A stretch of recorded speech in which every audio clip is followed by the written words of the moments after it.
Chelsea end their losing run in the Premier League with a convincing 2-0 win against Tottenham Hotspur. Watch until the end of this review to hear all of my thoughts on yesterday's match.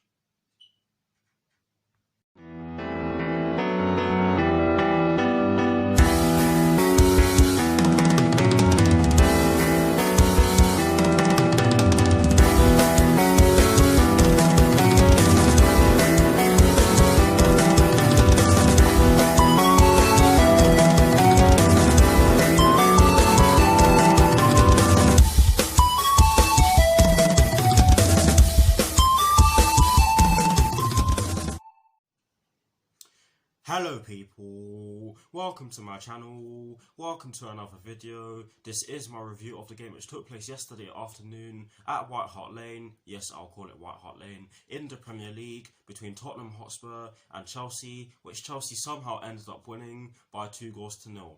So what I'm going to do for you guys in terms of this review is that firstly, I'll be giving you guys the lineup that Frank Lampard fielded at the start of yesterday's match.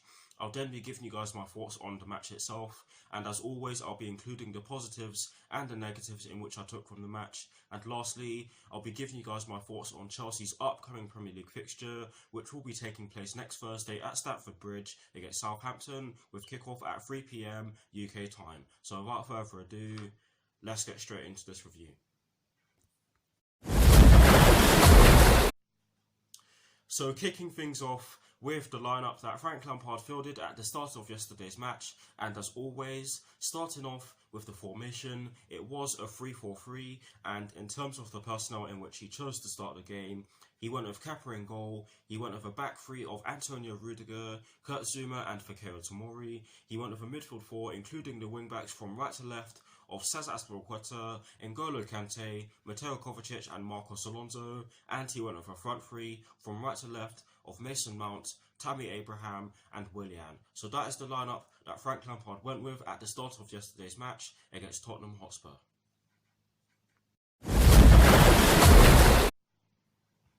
Now for my thoughts on the match itself, and as always, starting off with the first half, I thought that Chelsea made a great start to the match.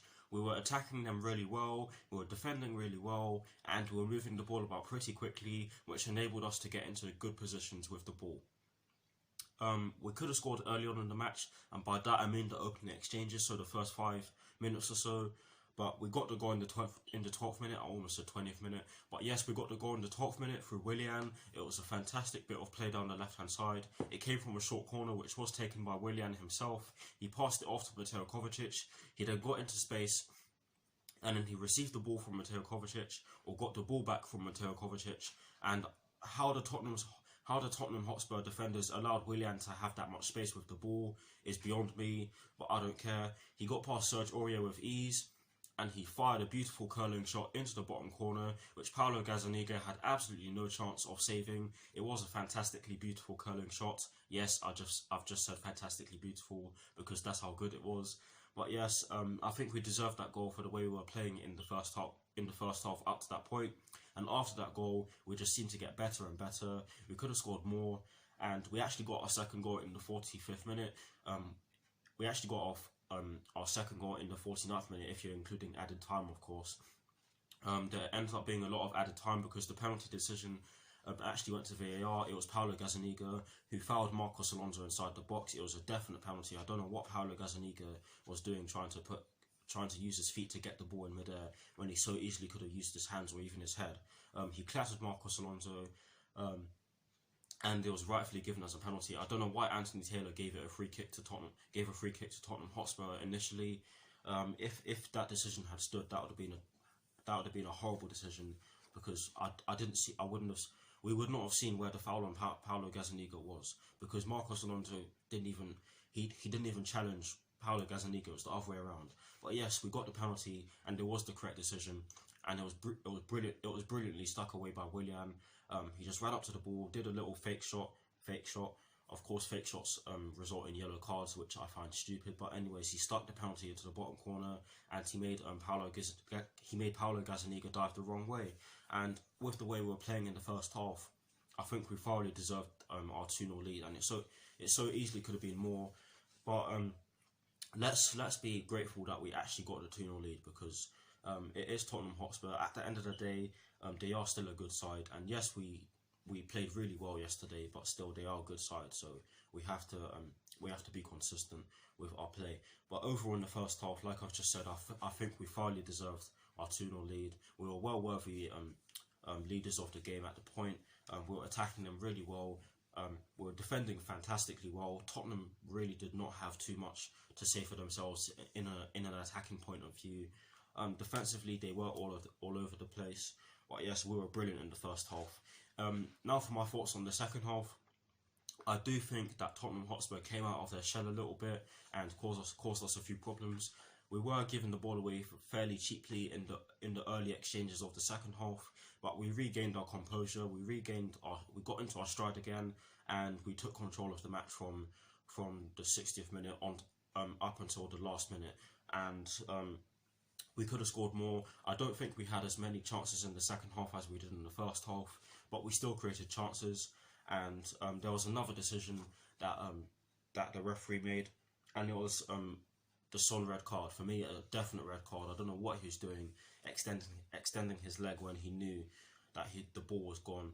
I did not expect that of Son, to be honest. I thought Son would have had a lot more class than that. Yes, sometimes emotion does get in the way, and it clearly got in the way of his judgment or of his thinking.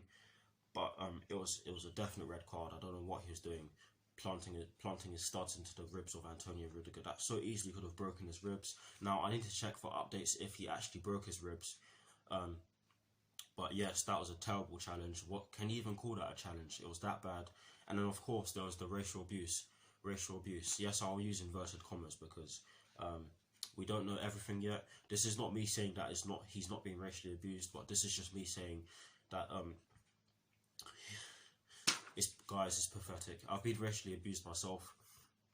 I've been racially abused on this channel, and it's absolutely horrible. It's something that needs to be dealt with sooner rather than later, and hopefully they find the people very quickly and give them a lifetime ban from every single stadium on the planet, because it's not on. It really isn't on. We're almost in 2020, for God's sake. But yes, the game did stop for a little bit, and there were projectiles being thrown at Kepa as well, which was not good to see. I thought some of the Tottenham fans, I'm going to use inverted commas again, because they're not Tottenham fans. They're really not Tottenham fans. I know some Tottenham fans who are absolutely lovely and who would never think of doing so. I was actually watching the game at my friend's house, and my friend's family and some of my friends support Spurs as well. And like I just said, my friend's family, the one who I was temporarily residing in, whose house I was temporarily residing in, sorry for stuttering there, is basically a Tottenham family, with a few exceptions. But yes, it's absolutely atrocious to see, and hopefully it gets dealt with very quickly. And honestly, I thought the Tottenham fans would have a lot more class. But yes, after that stupid incident, we continued to control the game. Michy Batshuayi did come on for Tammy Abraham due to an injury. I'm not entirely sure what injury Tammy Abraham picked up. And by the way, I hope I made sense of what I just said about the racism incident. But yes, Michy Batshuayi did have a shot which he put just wide of the post. That was very unlucky. N'Golo Kante also had chances to put the ball into the back of the net, but I'm not going to criticise N'Golo Kante too much, because he's not necessarily renowned for putting the ball in the back of the net. Yes, he has done so more often in recent seasons than in previous seasons, or some of the previous seasons, shall I say. But he is still not renowned for his shooting, I guess. I think he's more renowned for his tackling and his interceptions and maybe his distribution of the ball. But yes, we really did have chances to put more in the back of the net. But yes, the other substitutions were Reece James for Cesar Azpilicueta and Jorginho for Mateo Kovacic, and I think they were the perfect substitutions, to be honest. You cannot fault Lampard for anything. He got it tactically spot on, and in terms of the overall, I think we were well worthy winners. We were by far the better side. I thought we took control of the game. We could have scored more. We also rested players for future games, which is a bonus.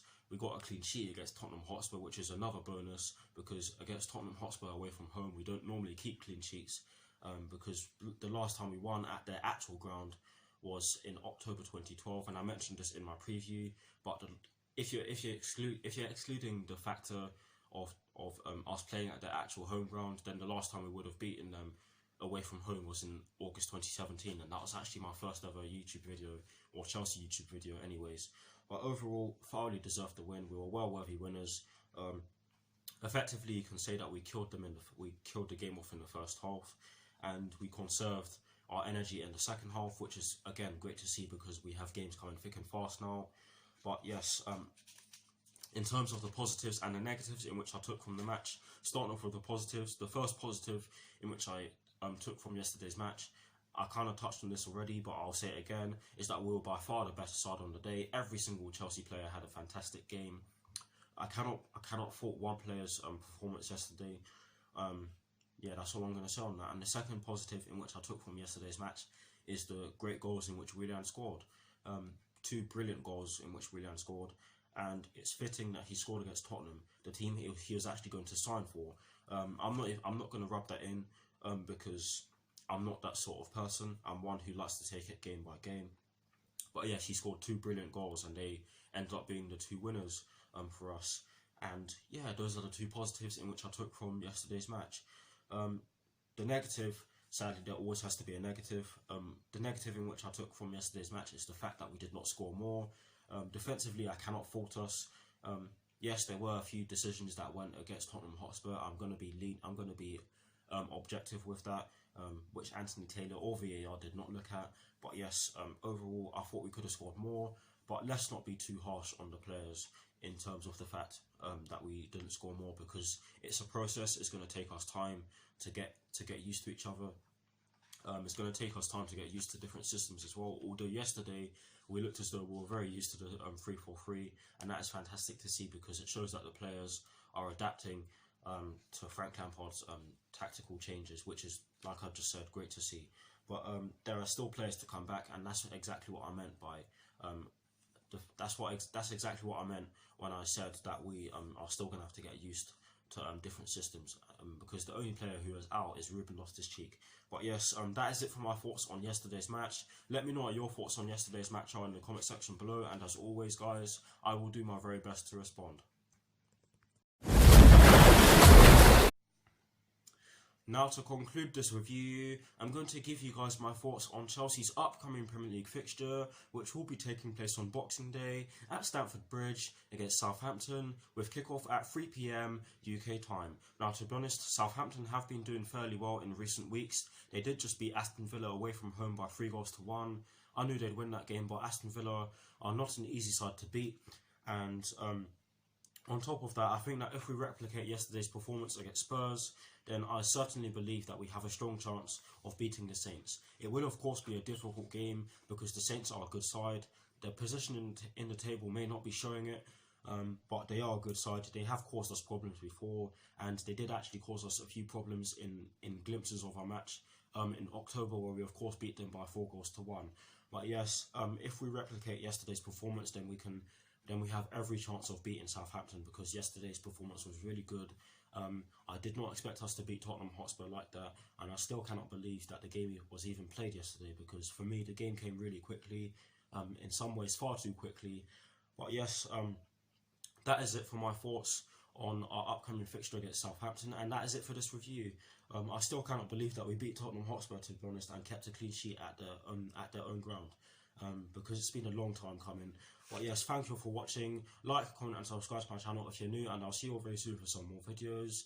Come on you Blues, come on Frank Lampard, Merry Christmas and peace.